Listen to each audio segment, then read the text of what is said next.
dans un stade de football, être supérieur numériquement dans un stade de football et égaliser et ne pas pouvoir gagner le match pour les Camerounais, c'est une défaite contre une équipe de Guinée qui n'était pas mal, mais je pense qu'on était largement au-dessus d'eux et on pouvait très bien gagner ce match en fait. Sur les gradins, on a vu Rigobert, on a vu Samuel Eto'o et Patrick Mboma. Samuel Eto'o qui avait l'air pas content, surtout sur le but manqué par Karl Toko Ekambi, lorsqu'il manque cette occasion-là qui pouvait redonner l'avantage aux Lions indomptables dans cette rencontre.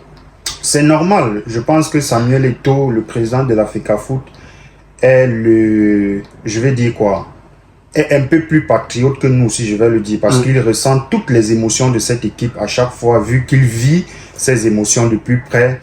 Et en tant que footballeur, il y a des choses que quand il voit, c'est normal qu'il soit un tout petit peu bousculé et à ce niveau de compétition. Et je pense qu'il a fait un discours où il a dit que le premier match dans une compétition d'une équipe est capital. Et ne pas voir ses poulains, si je peux le dire ainsi, ne pas voir ses poulains saisir une occasion, une opportunité comme celle-là pour un match comme celui-là, vraiment c'est énervant parce que tous les Camerounais, il faut se le dire, tous les Camerounais aujourd'hui comme hier ne sont vraiment pas contents. Aucun Camerounais ne va te dire qu'il est content parce que ça fait longtemps que ça dure. Magic, permets-moi de préciser que l'équipe nationale du Cameroun aujourd'hui est comme les jeunes couples d'aujourd'hui. Parce qu'aujourd'hui, les jeunes couples d'aujourd'hui, ça marche. Une journée de bonheur, une journée de bonheur, 3 journées de malheur. Et aujourd'hui, on se rend compte qu'on aime l'équipe du Cameroun juste parce qu'on est Camerounais. Ce n'est plus parce qu'il nous procure de bonnes émotions ou quoi que ce soit. Rappelons que le bilan de Rigobert Song à la tête de l'équipe nationale, ce n'est pas trop satisfaisant.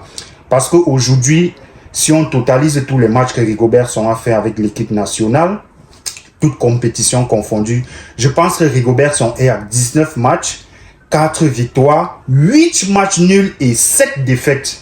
Un bilan plutôt négatif. Un bilan plutôt négatif. Et on se rend compte que de tous ces 19 matchs, on a que, s'il faut regarder l'aspect offensif de nos attaquants, on a inscrit que 3 buts contre le Burundi où nous avons gagné 3-0 et les 3 autres buts je pense c'était contre la Serbie en Coupe du Monde.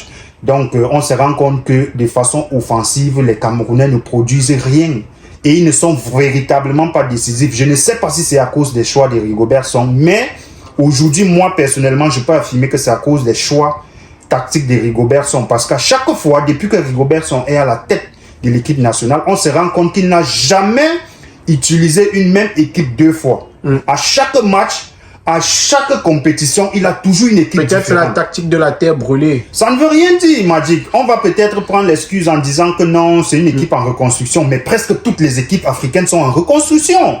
Le Sénégal est en reconstruction, mais on voit le Sénégal c'est une équipe productive en termes de réalisation de qualité de jeu, et après les trophées suivent. Concrétisation, les trophées suivent. Le Sénégal a presque tout gagné cette année, que ce soit dans les équipes inférieures ou comme l'équipe A'.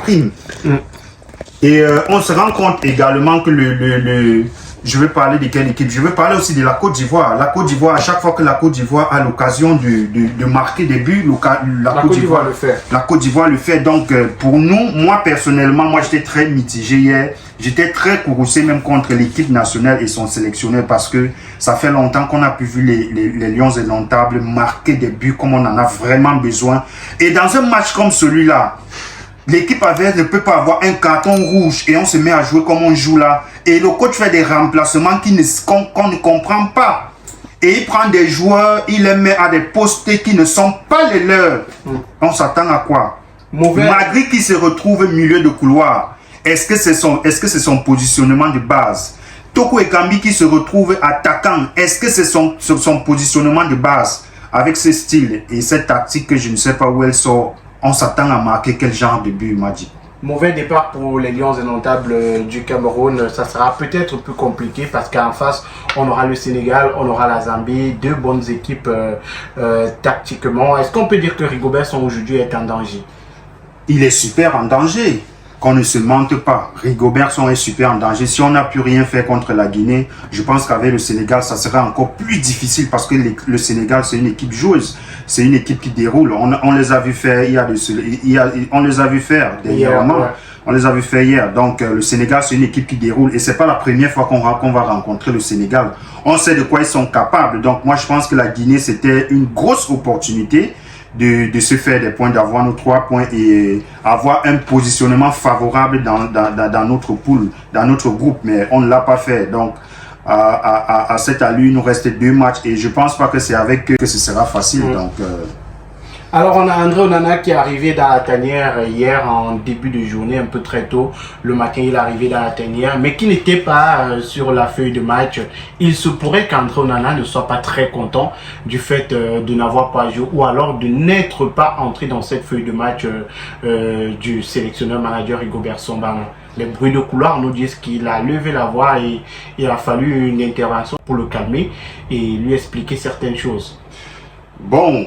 Je pense qu'on va rester dans le conditionnel parce que jusqu'ici, je ne crois vraiment pas que l'information est vérifiée. Mais bon, s'il savait que ce soit le cas, je pense que André Onana, quelque part, il a tort parce que l'équipe nationale est regroupée depuis. Tous les 26 joueurs étaient là, il était le 27e joueur qui manquait. Et il a demandé une permission parce qu'il devait jouer des matchs importants dans son club. Je pense qu'on lui a accordé cette permission. Et il revient, le groupe s'est entraîné en son absence. Il ne sait pas ce qui a été fait, quelles sont les consignes qui ont été données pendant la préparation d'avant-match. Il n'était pas là. Donc, arrivé à la veille, je pense à la veille, le jour du match, le jour J, arrivé dans les conditions dans lesquelles il a voyagé, il a joué à la veille, il voyage, il arrive, il est fatigué, il faut qu'il se repose. Le plus important, c'est quoi? C'est qu'il se repose et qu'il prépare le match qui va suivre. Qu'il soit dans la feuille du match ou pas, je ne sais pas ce que ça allait changer. Et je me demande même s'il avait été comme gardien dans ce match-là, est-ce qu'on aurait forcément gagné? Je pense que le problème, ce n'est même pas André Onana. On sait qu'André Onana, normalement, on sait qu'il est là, mais il doit se reposer. Ce qui nous inquiète, c'est l'efficacité. Le jeu offensif des Lions indomptables, ce n'est pas trop ça. C'est ça qui nous inquiète, parce qu'après, André Onana fait son travail. Les défenseurs aussi se battent. Le milieu de terrain, ce n'est pas trop ça. Mais si derrière ça, on n'arrive pas à concrétiser, on n'arrive pas à gagner. L'équipe nationale, ce n'est pas seulement André Onana. À chaque fois, son nom ne doit pas revenir comme s'il jouait seul. Non, il y a toute une équipe, il y a 26 joueurs après André Onana. Donc, je ne pense pas qu'on devrait vraiment s'attarder sur ce cas-là parce qu'on sait dans quelles conditions il est arrivé à Yamoussoukro. Donc, je ne pense pas qu'on devrait vraiment faire polémique sur le cas André Onana.